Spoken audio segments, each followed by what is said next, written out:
So ಏನು ಹೇಳ್ತೀರಿ ಅಂದರೆ ಈಗ ಭಾಷೆ ವಿಚಾರಕ್ಕೆ ಸಂಬಂಧಪಟ್ಟಂತೆ ಅವಾಗವಾಗ ಗಲಾಟೆಗಳು ನಡೀತಾ ಇರ್ತವೆ. ಈಗ ಬೇರೆ ರಾಜ್ಯದಿಂದ ಹಿಂದಿ ವಾಲಾಗಳು ಅಂತ ನಾವು ಕರಿತೀವಿ ಅವ್ರನ್ನ. ಹಿಂದಿ ಮಾತಾಡಲೇಬೇಕು, ನಾನು ಕನ್ನಡ ಮಾತಾಡಲ್ಲ ಅಂತ ಹೇಳಿ ಸ್ವಲ್ಪ ಸೊಕ್ಕಿನ ಮಾತುಗಳನ್ನು ಆಡ್ತಾ ಇರ್ತಾರೆ. ಸೊ ಅಂಥವ್ರಿಗೆ ಏನು ಹೇಳಕ್ಕೆ ಇಷ್ಟಪಡ್ತೀರಿ? ಅದು ಕರ್ನಾಟಕಕ್ಕೆ ಬಂದು ಇಲ್ಲೇ ಜೀವನ ಕಟ್ಕೊಂಡಿರ್ತಾರೆ, ಆದರೆ ಕನ್ನಡ ಕಲಿಯಲ್ಲ. ಹೌದು, ಅವ್ರಿಗೆ ಏನು ಹೇಳ್ತೀರಿ? ಅಲ್ಲ, ಅದಕ್ಕೆ ಕನ್ನಡ ಕಲಿಬೇಕಲ್ಲ.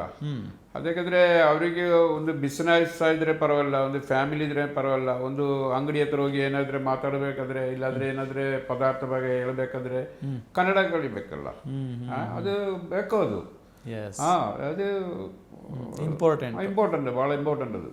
ಕನ್ನಡಲ್ಲಿ ಇರುವಾಗ ಟೂರಿಸ್ಟ್ ಆಗಿದ್ರೆ ಪರವಾಗಿಲ್ಲ, ಬಂದು ಹೋಗ್ಬೋದು. ಇಲ್ಲಿ ಅವರು ಇಲ್ಲಿ ಜೀವನ ಮಾಡುವಾಗ ಕನ್ನಡ ಕಲಿಬೇಕಲ್ಲ. ಸರ್, ಕರ್ನಾಟಕ ನಾನು ನಿಮ್ಮ ಜೊತೆ ಮಾತಾಡೋ ಗೊತ್ತಾಯ್ತು ನನಗೆ, ನೀವು ಆಲ್ಮೋಸ್ಟ್ ಕರ್ನಾಟಕ ಸುತ್ತಿದ್ದೀರಿ ಅಂತ ಹೇಳಿ. ಎಲ್ಲ ಕಡೆ. ಸೊ ಏನು ಇಷ್ಟ ಸರ್ ಕರ್ನಾಟಕದಲ್ಲಿ? ಯಾವ ಪ್ಲೇಸ್ ನಿಮಗೆ ಭಾಳ ಇಷ್ಟ? ನಮಗೆ ಎಲ್ಲ ಪ್ಲೇಸ್ ಇಷ್ಟ. ಯಾಕಂದ್ರೆ ಒಂದು ಕಡೆ ಹೋಗುವಾಗ ಸ್ವಲ್ಪ ಫುಡ್ ಚೇಂಜ್ ಆಗುತ್ತೆ ಅಷ್ಟೇ. ಹೌದು. ಈಗ ಗುಲ್ಬರ್ಗ ಹೋಗುವಾಗ ಖಾರ ಜಾಸ್ತಿ ಇರುತ್ತೆ. ಆಮೇಲೆ ಸ್ವಲ್ಪ ಬೇರೆಗೆ ನೋಡಿ ಈ ರೊಟ್ಟಿ, ಜೋಳದ ರೊಟ್ಟಿ ಅದೆಲ್ಲ ಇರುತ್ತದೆ. ಶಿವಮೊಗ್ಗ ಕಡೆ ಹೋದ್ರೆ ಅಕ್ಕಿ ರೊಟ್ಟಿ ಇರುತ್ತದೆ. ನಾವು ಅಕ್ಕಿ ರೊಟ್ಟಿ ತಿಂತಾರೆ, ರೊಟ್ಟಿನೂ ತಿನ್ನೋದು. ಒಂದು ಕಡೆ ಮಂಗಳೂರು ಹೋಗಿದ್ರೆ ಬೇರೆ ಇದೆ, ಅಲ್ಲಿ ಜಾಸ್ತಿ ಫಿಶ್ ಅದು ಇದೆಲ್ಲ ಇರ್ತದೆ. ಇನ್ನು ಮೈಸೂರು ಮಂಡ್ಯ ಹೋದ್ರೆ ಮುದ್ದೆ, ಕೋಲಾರ ಹೋಗಿದ್ರೇನೆ ಮುದ್ದೆ ಇರುತ್ತದೆ. ಇದು ಮಂಗಳೂರು ಸೌತ್ ಕ್ಯಾನ್ ಹೋಗಿದ್ರೆ ಕುಚಲಕ್ಕಿ, ಆ ಕುಚಲಕ್ಕಿನೇ ತಿನ್ನೋದು ನಾವು.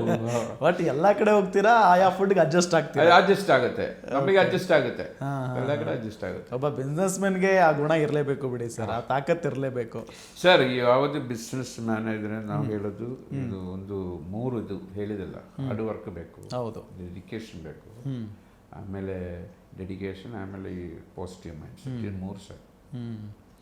ಏನು ಬೇಕಾದರೂ ಮಾಡ್ಬೋದು ಸರ್. ಎಷ್ಟೋ ಜನ ನೋಡಿ, ಈಗ ಯುವಕರು ಬಿಸ್ನೆಸ್ ಮಾಡಬೇಕು ಅಂತ ಬರ್ತಾರೆ, ಒಂದು ಸಾರಿ ಕೈ ಸುಟ್ಕೊಂಡ್ಬಿಡ್ತಾರೆ, ಬಿಡ್ತಾರೆ, ಆ ಬಿಸ್ನೆಸ್ಸಲ್ಲಿ ದುಡ್ಡು ಲಾಸ್ ಆಗಿಬಿಡುತ್ತೆ. ಸೊ ಅದಾದ ನಂತರ ಯಾಕಪ್ಪ ಬೇಕು ಬಿಸ್ನೆಸ್ಸು ಅಂತ ಹೇಳಿ ದೂರ ಸರಿದು ಬಿಡ್ತಾರೆ ಸರ್. ಅಂಥವ್ರಿಗೆ ಏನು ಹೇಳಕ್ಕೆ ಬಯಸ್ತೀರಿ ನೀವು? ನನಗೆ ಒಂದು ನೆಗೆಟಿವ್ ಬಂದಿರೋದನ್ನ ನಾವು ಅದು ಪಾಸಿಟಿವ್ ಇದು ಮಾಡೋದು. ನಮಗೆ ನೆಗೆಟಿವಿಟಿ ಇದ್ರೆ ಪಾಸಿಟಿವಿಟಿ ಮಾಡ್ತಾರೆ, ಓಕೆ, ಗೊತ್ತಾ? ಅಯ್ಯೋ ಅದು ಇದಾಗಿದೆಲ್ಲ ಏನ್ ಮಾಡೋದು ಅದೇ ತರ ನಮ್ದು ಇದೆಲ್ಲ ಇಲ್ಲ. ಅದು ನಾವು ಯಾವಾಗಲೂ ಪಾಸಿಟಿವ್ ಥಿಂಕ್ ಮಾಡೋದು ಅಷ್ಟೇ. ಅದಿದ್ರೆ ಸಾಕದು ಮಾಡಿ ನಾವು ಸಾಲ್ವ್ ಮಾಡ್ಲಿಕ್ಕೆ ಒಂದು ಕೆಪಾಸಿಟಿ ಇರಬೇಕು. ಒಂದು ಪ್ರಾಬ್ಲಮ್ ಯಾವ್ದು ಸೊಲ್ಯೂಷನ್ ಇದೆಲ್ಲ, ಎಲ್ಲದಕ್ಕೊಂದು ಸೊಲ್ಯೂಷನ್ ಇರ್ತದೆ. ಅದು ಯಾವ್ದಾದ್ರೆ ಒಂದು ಪ್ರಾಬ್ಲಮ್ ಬಂದಿದ್ರೇನು ಅದು ಸರಿ ಹೋಗುತ್ತೆ, ಒಂದೊಂದು ಕಾನ್ಫಿಡೆನ್ಸ್ ಇರಬೇಕು ಅಷ್ಟೇ.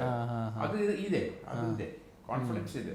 ಸೊ ಅದೇ ಯುವಕರು ಕಾನ್ಫಿಡೆನ್ಸ್ ಅನ್ನ ಕಳ್ಕೋಬಾರ್ದು ಅಂತ ಸರ್. ಒಂದು ಸ್ಟೇಟ್ ಫಾರ್ವರ್ಡ್ ಹೋಗಿದ್ರೆ ಏನು ಪ್ರಾಬ್ಲಮ್ ಬರಲ್ಲ. ಇನ್ನೊಂದು ಜಾಸ್ತಿ ಬಿಸ್ನೆಸ್ ಅಲ್ಲಿ ಜಾಸ್ತಿ ಸ್ಟೈಲ್ ಮಾಡಬಾರ್ದು. ಓಕೆ, ನಾವು ಸ್ಟೈಲ್ ಏನು ಮಾಡಲ್ಲ, ನಾವು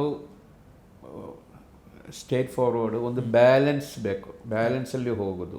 ಓಕೆ, ಜಾಸ್ತಿ ಅಷ್ಟೇ ಹೈಯಲ್ಲಿ ಇಲ್ಲ, ಎಲ್ಲ ಒಂದೇ ಲೆವೆಲ್ ಹೋಗಿದ್ರೆ ಅದು ಯಾವಾಗಲೂ ಒಂದೇ ಥರ ಇರುತ್ತದೆ. ಈಗ ನೋಡಿ, ನಾವು 30 ವರ್ಷದಿಂದ ಮಾಡ್ತಾ ಇದೆ, ಹೌದು, ನಿಧಾನ ಇಂಪ್ರೂವ್ ಆಗಿರೋದು ನಾವು. ಭಾಳ ಫಸ್ಟ್ ನಾವು ಬಸ್ಸಲ್ಲಿ ಹೋಗಿರೋದು, ಕರ್ನಾಟಕ KSRTC ಗಾಡಿಯಲ್ಲಿ ಹೋಗಿರೋದು.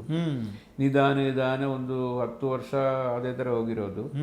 ಭಾಳ ಹಾರ್ಡ್ ವರ್ಕ್ ಮಾಡಿ ಮೇಲೆ ಒಂದು ಕಾರು, ನಿಧಾನ ಆ ಕಾರು 1 ಆಗಿ 2 ಆಗಿ 3 ಆಗಿ ಆಮೇಲೆ ಒಂದು 5-6 ಕಾರ್ ಆಗಿದೆ. ಎಲ್ಲ ಕಾರ್ ಬಂತು. ನಾನು ಸ್ಟೇಟ್ ಗಾಡಿಯಲ್ಲಿ ಹೋಗಿ ಆಮೇಲೆ ಈಗ ಬೆನ್ಸ್ ಕಾರು ಎಲ್ಲ ಆಗಿದೆ.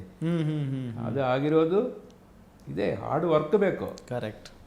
ಇಲ್ಲಾದರೆ ಬಿಸ್ನೆಸ್ ಮಾಡೋದು, ಅಲ್ಲಿ ಹೋಗಿ ಮಜಾ ಮಾಡೋದು, ಅದರಲ್ಲಿ ಸ್ವಲ್ಪ ಡಿಫ್ರೆಂಟ್ ಆಗಿ ಮಾಡಿದರೆ ಎಲ್ಲರಿಗೂ ಸರ್. ಏನು ಸರ್ ನಿಮ್ಮ ಹಾಬೀಸ್? ಏನು ಸರ್ ಹಾಬಿ? ನಮ್ಮ ಹಾಬಿ ಅಂತ ಹೇಳಿದ್ರೆ ಜಾಸ್ತಿ ಸ್ವಲ್ಪ ಜನರಾಲಜಿ ಬೇಕಲ್ಲ, ಜನರಲ್ ನಾಲೆಜ್ ಬೇಕು.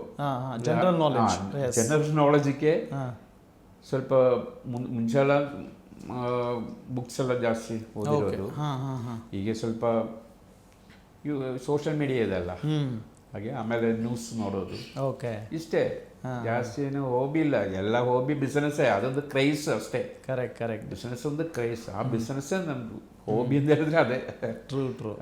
ಸೊ ಅದಾದ ನಂತರ ನೀವೀಗ ಸಹಜವಾಗಿ ಒಂದಿಷ್ಟು ದೇಶ ಸುತ್ತಬೇಕು, ಆಮೇಲೆ ಬೇರೆ ಬೇರೆ ಒಂದಿಷ್ಟು ರಾಜ್ಯಗಳನ್ನ ನೋಡಬೇಕು, ಅಲ್ಲಿರುವಂಥ ಪ್ರವಾಸಿ ಸ್ಥಳಗಳನ್ನು ನೋಡಬೇಕು, ಆ ಥರ ಎಲ್ಲ ಇಲ್ವಾ ಸರ್? ಅದಿದೆ, ಅದು ವಾರಕ್ಕೊಮ್ಮೆ ವರ್ಷಕ್ಕೊಮ್ಮೆ ಹೋಗುತ್ತೆ. ಹೌದಾ? ವರ್ಷಕ್ಕೊಮ್ಮೆ ಯಾವುದಾದ್ರೂ ಒಂದು ರಾಜ್ಯ, ಸಿಂಗಾಪುರ ಇದ್ರೆ ಸಿಂಗಾಪುರು, ಮಲೇಷ್ಯಾ, ಲಂಕಾವಿ, ಆಮೇಲೆ ದುಬಾಯಿ, ಇದು ಈ ಥರ ಮಿಡಲ್ ಈಸ್ಟ್ ಎಲ್ಲ ಕಡೆ ನೋಡಿರೋದು, ಥೈಲ್ಯಾಂಡ್, ಅದೇ ಥರ ಹೋಗುತ್ತೆ. ಆಮೇಲೆ ನಾರ್ತ್ ಇಂಡಿಯಾ ಅದೇ ಥರ.